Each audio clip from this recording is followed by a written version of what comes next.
नमस्कार साथियों, जय हिंद। पिछली कक्षा में हम लोगों ने बिहार बोर्ड क्लास 10th के हिंदी चैप्टर श्रम विभाजन और जाति प्रथा का वन शॉट देखा था और आज हम करने वाले हैं इसके ऑब्जेक्टिव क्वेश्चंस।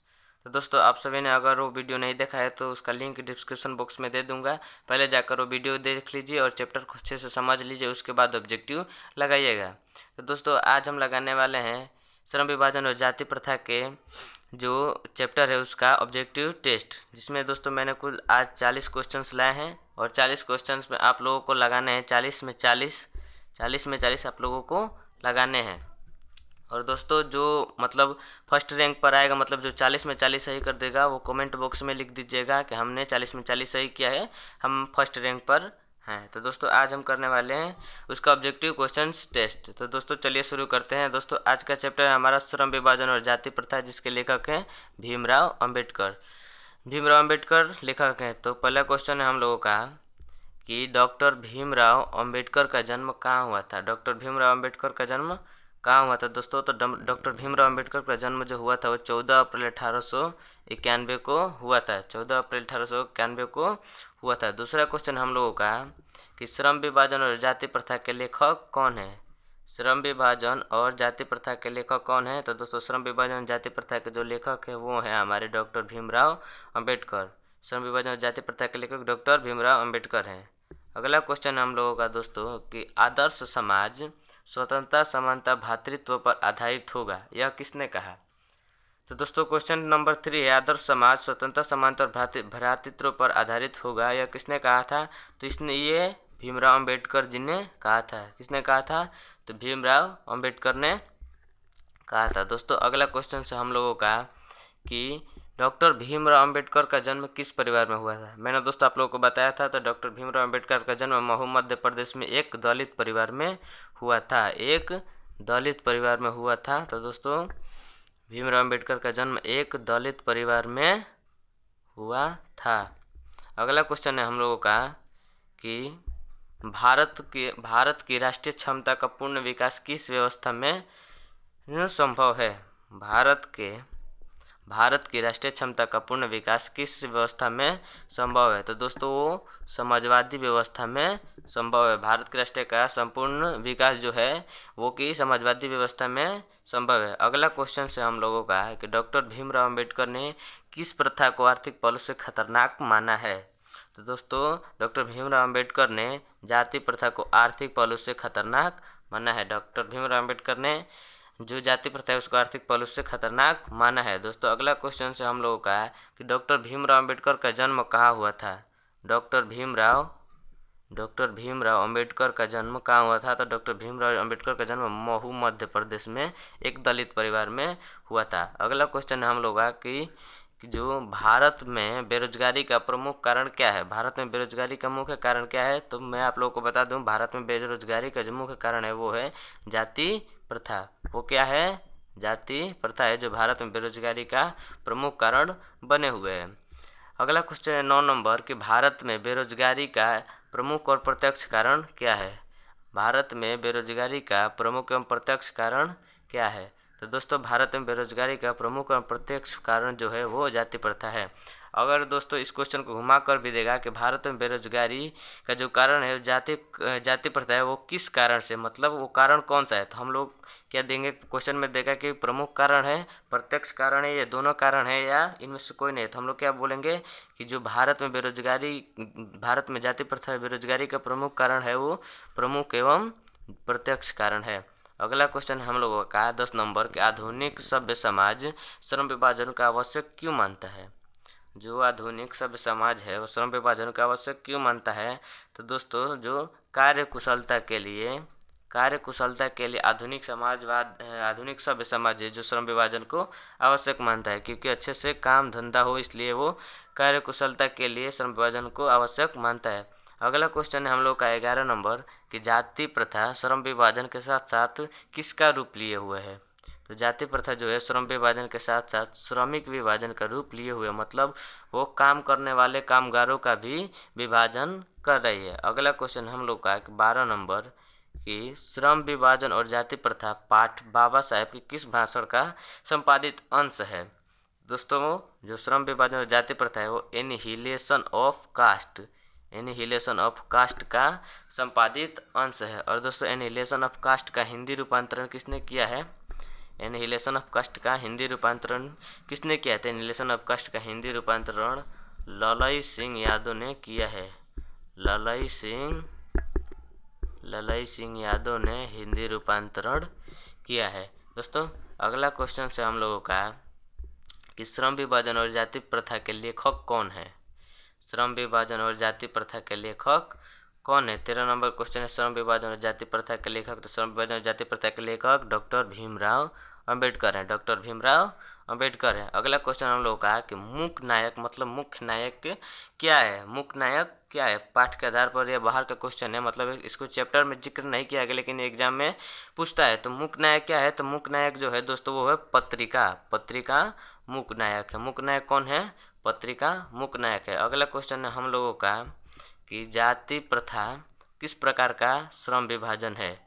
जाति प्रथा किस प्रकार का श्रम विभाजन है? तो जो जाति प्रथा है दोस्तों, मैं आप लोगों को बता, जाति प्रथा अस्वाभाविक श्रम विभाजन है। जाति प्रथा अस्वाभाविक किस प्रकार का श्रम विभाजन? तो अस्वाभाविक श्रम विभाजन है।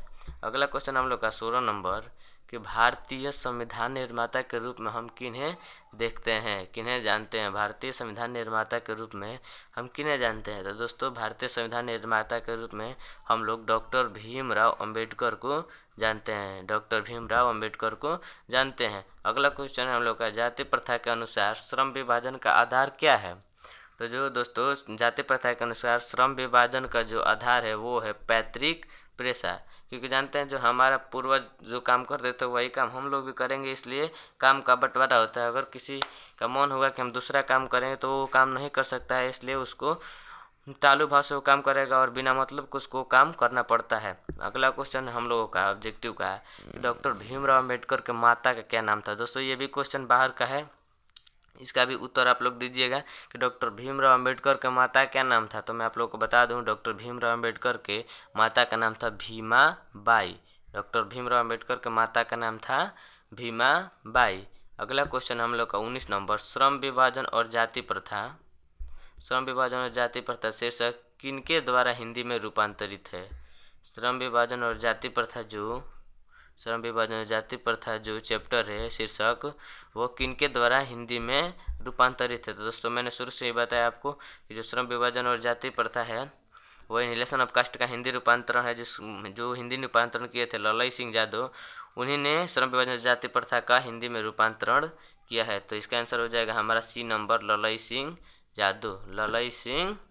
यादव। अगला क्वेश्चन है दोस्तों हम लोगों का कि आधुनिक मनु किसे कहा गया है? मनु मतलब मानव। तो दोस्तों आधुनिक मनु किसे क्या कहा गया है? तो दोस्तों इस चैप्टर के हिसाब से हमारा ये क्वेश्चन का आंसर हो जाएगा कि जो आधुनिक मनु है, आधुनिक मनु डॉक्टर भीमराव अंबेडकर को कहा गया है। आधुनिक मनु डॉक्टर भीमराव अंबेडकर को कहा गया है। अगला क्वेश्चन हम लोग का दोस्तों कि श्रम विभाजन और जाति प्रथा के लेखक कौन है? श्रम विभाजन और जाति प्रथा के लेखक कौन है? दोस्तों रिपीटेड क्वेश्चन है। श्रम विभाजन और जाति प्रथा के लेखक जो हैं वो आप सभी जानते हैं कि बाबा साहेब डॉक्टर भीमराव अंबेडकर। बाबा साहेब डॉक्टर भीमराव अंबेडकर जो है जो कि श्रम विभाजन के लेखक हैं। अगला क्वेश्चन है दोस्तों हम लोगों का जो क्वेश्चन है वो है 22 नंबर क्वेश्चन, डॉक्टर अंबेडकर ने किस पत्रिका का संपादन किया है? 22 नंबर क्वेश्चन को चलिए अच्छे से देखते हैं, क्योंकि ये बाहर का क्वेश्चन है और ज़्यादा इम्पोर्टेंट क्वेश्चन है। क्वेश्चन नंबर 22 है, देखिए कि डॉक्टर भीमराव अंबेडकर जी थे, उन्होंने डॉक्टर भीमराव अंबेडकर ने किस पत्रिका का संपादन किया है? डॉक्टर भीमराव अंबेडकर ने किस पत्रिका का संपादन किया है? तो उन्होंने जो पत्रिका का संपादन किया वो है ऑप्शन सी बहिष्कृत भारत। उन्होंने बहिष्कृत भारत नाम के पत्रिका का संपादन किया है। अगला क्वेश्चन हम लोगों का 23 नंबर कि डॉक्टर भीमराव अंबेडकर का जन्म किस राज्य में हुआ था? डॉक्टर भीमराव अंबेडकर का जन्म किस राज्य में हुआ था? तो दोस्तों डॉक्टर भीमराव अंबेडकर का जन्म महू मध्य प्रदेश राज्य में हुआ था। अगला क्वेश्चन है दोस्तों हम लोगों का 24 number doctor Ambedkar 24 number doctor Ambedkar ने पीएचडी की उपाधि कब प्राप्त की? दोस्तों आप लोगों के लिए क्वेश्चन है, डॉक्टर अंबेडकर ने पीएचडी की उपाधि कब प्राप्त की है आप लोगों को बताना है। तो मैं आप लोगों को बता, डॉक्टर अंबेडकर ने पीएचडी की उपाधि 1916 ईस्वी में प्राप्त की है। डॉक्टर अंबेडकर ने पीएचडी की उपाधि 1916 ईस्वी में प्राप्त की है। अगला क्वेश्चन है हम लोगों का दोस्तों 25 नंबर क्वेश्चन है, the caste in India, the caste in India and their mechanism, the caste in India their mechanism किनका कृति है, मतलब द कास्ट इन इंडिया और देयर मैकेनिज्म को किसने लिखा है। तो दोस्तों इसका आंसर हो जाएगा हमारा option number A, doctor Bhimrao Ambedkar. Doctor Bhimrao Ambedkar ने द कास्ट इन इंडिया और देयर मैकेनिज्म को लिखा है। अगला क्वेश्चन है हम लोगों का 26 नंबर कि डैश पेशे का दोषपूर्ण पूर्व निर्धारण करती है, डैश पेशे का पूर्व निर्धारण करती है। ऑप्शन है श्रम विभाजन, जाति प्रथा, प्रत्यक्ष और लोकतंत्र। तो दोस्तों इसका आंसर हमारा क्या हो जाएगा 26 नंबर क्वेश्चन का, जो जाति प्रथा है, जाति प्रथा, यहाँ पर श्रम विभाजन नहीं होगा, जाति प्रथा हो जाएगा हमारा। जो जाति प्रथा है वो पेशे का दोषपूर्ण पूर्व निर्धारण करती है, दोषपूर्ण पूर्व निर्धारण करती है, मतलब जाति प्रथा के अनुसार हम गर्भ में ही अपना काम चुन लेते हैं। अगला क्वेश्चन हम लोगों का आर्थिक पहलू 27 नंबर क्वेश्चन है। 27 नंबर क्वेश्चन देखिए, आर्थिक पहलू से भी जाति प्रथा डैश है। ऑप्शन नंबर ए है लाभदायक, बी अनुकूल, सी हानिकारक, डी इनमें से सभी। तो दोस्तों जो आर्थिक पहलू से भी जाति प्रथा है वो क्या है, आर्थिक पहलू से भी जाति प्रथा हानिकारक है। अगला क्वेश्चन हम लोग का 28 नंबर क्वेश्चन देखिए क्या है, डॉक्टर भीमराव अंबेडकर की रचना है, डॉक्टर भीमराव अंबेडकर की रचना कौन सी है, डॉक्टर भीमराव अंबेडकर की रचना कौन सी है। तो दोस्तों हमारा आंसर क्या हो जाएगा, सत्य, परंपरा और साहित्य नहीं है, the rise and follow of the Hindu women, विचार और वितर्क नहीं है, भारतीय लिपियों की कहानी नहीं है, एक गुणाकर मूल्य की कहानी है। तो ये हमारा ऑप्शन क्या हो जाएगा, option number B, the rise and fall of the Hindu women, the rise and fall of the Hindu women, the rise and fall of the Hindu women, ये हमारे भीमराव अम्बेडकर की रचना है। अगला क्वेश्चन हम लोग का कि आधुनिक सभ्य समाज कार्य कुशलता के लिए किसे आवश्यक मानता है, जो आधुनिक सभ्य समाज है वो कार्य कुशलता के लिए किसे आवश्यक मानता है। 29 नंबर क्वेश्चन, तो आधुनिक जो सभ्य समाज है वो कार्य कुशलता के लिए श्रम विभाजन को आवश्यक मानता है। किसे आवश्यक मानता है, तो श्रम विभाजन मतलब काम के बंटवारे को वो आवश्यक मानता है। दोस्तों अगला क्वेश्चन है हम लोगों का जो 30 नंबर क्वेश्चन है, देखिए क्या है कि डॉक्टर भीमराव अंबेडकर की रचनात्मक प्रेरक व्यक्ति थे, डॉक्टर भीमराव अंबेडकर की रचनात्मक प्रेरक व्यक्ति कौन थे। तो हमने दोस्तों पाठ में पढ़ा था, तो डॉक्टर भीमराव अंबेडकर के जो प्रेरक व्यक्ति थे वो 3 थे। कौन कौन थे, गौतम बुद्ध, कबीरदास और ज्योतिबा फुले, जिनमें ऑप्शन में देखिए क्या है, महात्मा गांधी है, ज्योतिबा फुले है, गोपाल कृष्ण गोखले और स्वामी विवेकानंद है। तो ये महात्मा गांधी इनके प्रेरक व्यक्ति नहीं थे, गोपाल कृष्ण गोखले भी नहीं थे, स्वामी विवेकानंद भी नहीं थे, इनके प्रेरक व्यक्ति थे ज्योतिबा फुले। इनके प्रेरक व्यक्ति कौन थे, तो इनके प्रेरक व्यक्ति थे ज्योतिबा फुले। अगला क्वेश्चन है हम लोगों का कि किनके प्रोत्साहन पर बाबा साहेब उच्चतर शिक्षा हेतु न्यूयॉर्क गए। ऑप्शन देखिए 31 नंबर क्वेश्चन है कि किनके प्रोत्साहन पर बाबा साहेब उच्चतर शिक्षा हेतु न्यूयॉर्क गए। तो न्यूयॉर्क किनके प्रोत्साहन पर गए थे, तो दोस्तों जो बाबा साहेब थे वो बड़ौदा नरेश, ऑप्शन नंबर सी, बड़ौदा नरेश के प्रोत्साहन पर वो पढ़ने के लिए न्यूयॉर्क गए थे। किनके प्रोत्साहन पर न्यूयॉर्क गए थे, तो बड़ौदा नरेश के प्रोत्साहन पर न्यूयॉर्क पढ़ने के लिए गए थे। अगला 32 नंबर क्वेश्चन देखिए, इसका ऑप्शन कट गया है। 32 नंबर क्वेश्चन है बुद्धा एंड हिज धम्मा के लेखक कौन है, बुद्धा एंड हिज धम्मा के लेखक कौन है। तो दोस्तों मैं आप लोगों को बता दूं, बुद्धा एंड हिज धम्मा के जो लेखक हैं, बुद्धा एंड हिज धम्मा के जो लेखक है डॉक्टर B.R. अम्बेडकर जी हैं, B.R.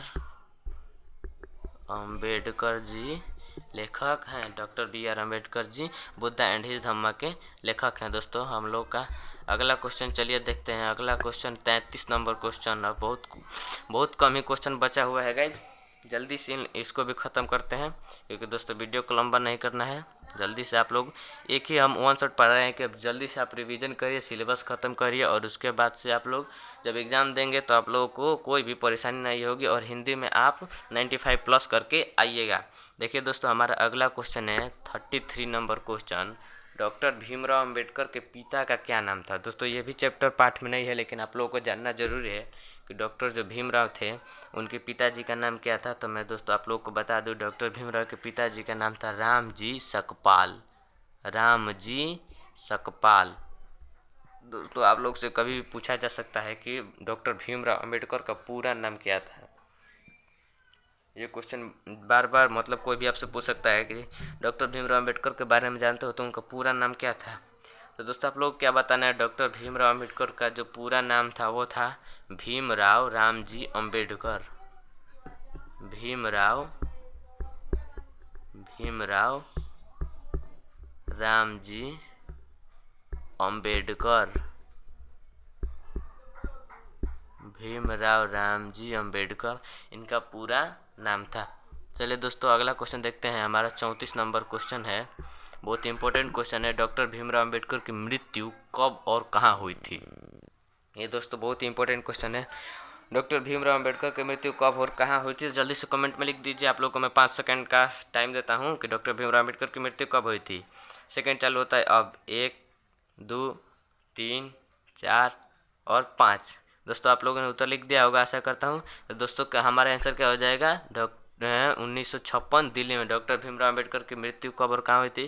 तो 1956 में दिल्ली में हुई थी। जिन्होंने सही उत्तर दिया है वो जीत चुके हैं 7 करोड़ रुपया। कमेंट करके आप 7 करोड़ ले लीजिएगा। चलिए अगला क्वेश्चन देखते हैं हम लोग का क्या है। 35 नंबर क्वेश्चन देखिए, ध्यान से देखिएगा, इंपॉर्टेंट क्वेश्चन। जातिवाद के पोषकों द्वारा श्रम विभाजन किसका रूप माना जाता है। बहुत ही इंपॉर्टेंट क्वेश्चन है। इस क्वेश्चन को दोस्तों मैंने बहुत बार एग्जाम के क्वेश्चन पेपर में देखा है कि जातिवाद के पोषकों द्वारा श्रम विभाजन किसका दूसरा रूप माना गया है।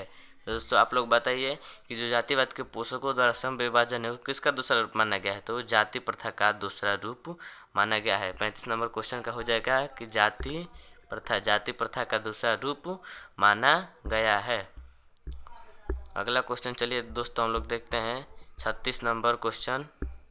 36 नंबर देखिए क्वेश्चन क्या है कि डॉक्टर अंबेडकर का वाङ्मय हिंदी के कितने खंडों में प्रकाशित है। दोस्तों मैंने पाठ में जरूर बताया, आप लोग को बताया था कि डॉक्टर भीमराव अंबेडकर का जो संपूर्ण वाङ्मय था वो 21 खंडों में, कितने खंडों में, तो 21 खंडों में। ऑप्शन नंबर डी देखिए, 21 खंडों में प्रकाशित था। 21 खंडों में प्रकाशित था। जो डॉक्टर बी आर अम्बेडकर का संपूर्ण वाङ्मय था वो 21 खंडों में प्रकाशित था। अगला क्वेश्चन है दोस्तों हम लोग का 37 नंबर क्वेश्चन कि लेखक की दृष्टि में विडंबना की बात क्या है। लेखक की दृष्टि में विडंबना की बात क्या है। ऑप्शन नंबर ए देखिए क्या है कि जातिवाद के पोषकों की कमी नहीं है। ये भी सही है, जातिवाद के पोषक नगण्य है, ये तो सही नहीं है। आर्थिक दृष्टि से जातिवाद उचित है, क्या आपको सही लगता है। जातिवाद लोकतंत्र के विरुद्ध नहीं है, ये तो एकदम ही गलत है, क्योंकि जातिवाद लोकतंत्र ये नहीं कहता है कि जातिवाद हो। तो दोस्तों इसका सही उत्तर क्या हो जाएगा, ऑप्शन नंबर ए, जातिवाद के पोषकों की कमी नहीं है। लेखक की दृष्टि में विडंबना क्या है, लेखक की दृष्टि में विडंबना यह है कि आज के आधुनिक युग में भी जातिवाद के पोषकों की कमी नहीं है। ये क्वेश्चन 2 नंबर में भी दोस्तों पूछता है कि अपनी लेखक की दृष्टि से आप बताइए कि आज के भी युग में विडंबना की बात क्या है।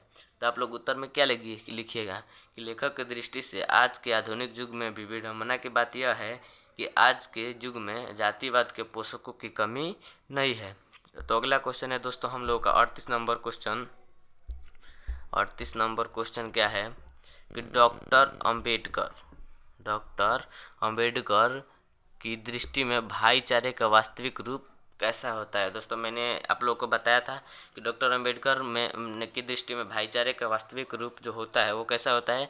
कि ऑप्शन में क्या दिया है, दूध और शक्कर के मिश्रण की तरह, एकदम नहीं। दूध और पानी के मिश्रण की तरह, एकदम नहीं। तिल और तंडुल के मिश्रण की तरह, एकदम नहीं। पानी और नमक के मिश्रण की तरह, एकदम नहीं। तो ऑप्शन में नहीं है, बताइए आप लोग क्या होगा, जल्दी बताइए दोस्तों। ऑप्शन इसमें है, देखिए क्या है, ऑप्शन नंबर बी नंबर। आप लोग देखे नहीं, हमारे साथ बोलते चले गए। देखिए दूध और पानी के मिश्रण की तरह, दूध और पानी के मिश्रण की तरह। तो भाईचारे का मतलब जो वास्तविक रूप कैसा होना चाहिए, तो दूध और पानी के मिश्रण की तरह होना चाहिए। ये बार बार एग्जाम में पूछता है कि जो भाईचारे का जो वास्तविक रूप है कैसा होना चाहिए, तो दूध और पानी के मिश्रण की तरह होना चाहिए। अगला क्वेश्चन है, 2 क्वेश्चन ही बचा हुआ है दोस्तों। अगला क्वेश्चन हम लोग का भारत की जाति प्रथा की विशेषता है। भारत की जाति प्रथा की क्या विशेषता है, जल्दी से आप लोग बताइए। भारत की जाति प्रथा क्या विशेषता है, तो देखिए दोस्तों हमारा क्वेश्चन क्या है 39 नंबर कि भारत की जाति प्रथा की विशेषता क्या है। ऑप्शन ए है यह रोजगार वर्धक है, एकदम नहीं, एकदम नहीं। यह श्रमिकों का स्वाभाविक विभाजन करती है, ये भी एकदम नहीं है। यह श्रमिकों का अस्वाभाविक विभाजन करती है, हाँ ये श्रमिकों का जो है अस्वाभाविक विभाजन करती है। अगला क्वेश्चन और अंतिम क्वेश्चन दोस्तों, आप लोग को एकदम ही सही करना है क्वेश्चन कि लेखक की दृष्टि में आदर्श समाज कैसा होना चाहिए। लेखक की दृष्टि में आदर्श समाज कैसा होना चाहिए, 7 करोड़ वाला क्वेश्चन है। 5 सेकंड में उत्तर आप लोगों को देना है कि जिसमें स्वतंत्रता, समानता और भ्रातृत्व का भाव हो, जिसमें सब धनी हो, जिसमें सभी लोग पढ़े लिखे हों और जिसमें सभी स्वस्थ हों। तो दोस्तों इसका उत्तर क्या हो जाएगा, 40 नंबर क्वेश्चन। 40 नंबर क्वेश्चन के लेखक की दृष्टि में आदर्श समाज कैसा होना चाहिए, तो 40 नंबर क्वेश्चन का हमारा उत्तर क्या हो जाएगा कि जिसमें स्वतंत्रता, समानता और भ्रातृत्व का भाव हो, जिसमें स्वतंत्रता, समानता और भ्रातृत्व का भाव हो, वही हमारा आदर्श समाज हो सकता है। तो दोस्तों 40 क्वेश्चंस को मैंने लगवा दिया है और आप लोगों को आशा करता हूँ कि आप लोगों का 40 में 40 सही हुआ होगा। तो दोस्तों जिसका 40 में 40 सही होगा वो कमेंट में क्या लिखेगा, हार्ट वाला इमोजी बनाएगा, हार्ट वाला इमोजी बनाकर भेजेगा और इमोजी भेजने के बाद क्या करेगा, वो लिख देगा, अपना नाम लिखेगा और लिखेगा फिर फर्स्ट रैंक। जिसका एक दो गलत हो गया होगा वो नीचे क्या लिखेगा, सेकेंड रैंक। ऐसे आप लोग रैंक लिखेगा या आप लोग लिख दीजिएगा कि हमारा इतना में इतना सही हुआ है। जैसे हमारा 40 में हमारा 39 सही हुआ है, तब लिख दीजिए 40 में बटा 39, 40 बटा 39। अगर आप लोगों का 40 में 15 सही हुआ है तो 15 बटा में 15/39 ऐसे लिख दीजिएगा। मैं समझ जाऊंगा कि आप लोगों का कितना सही हुआ है और आप लोगों की तैयारी कितनी हो चुकी है। आशा करता हूँ दोस्तों आप लोगों को वीडियो अच्छी लगी होगा। आप लोगों ने सारे ऑब्जेक्टिव क्वेश्चन को देख लिया है। तो दोस्तों अब इसी के साथ वीडियो को बंद करते हैं। तब तक के लिए धन्यवाद, मिलते हैं अगली वीडियो में। और वीडियो अच्छा लगा हो तो लाइक शेयर सब्सक्राइब कमेंट कर दीजिएगा। धन्यवाद।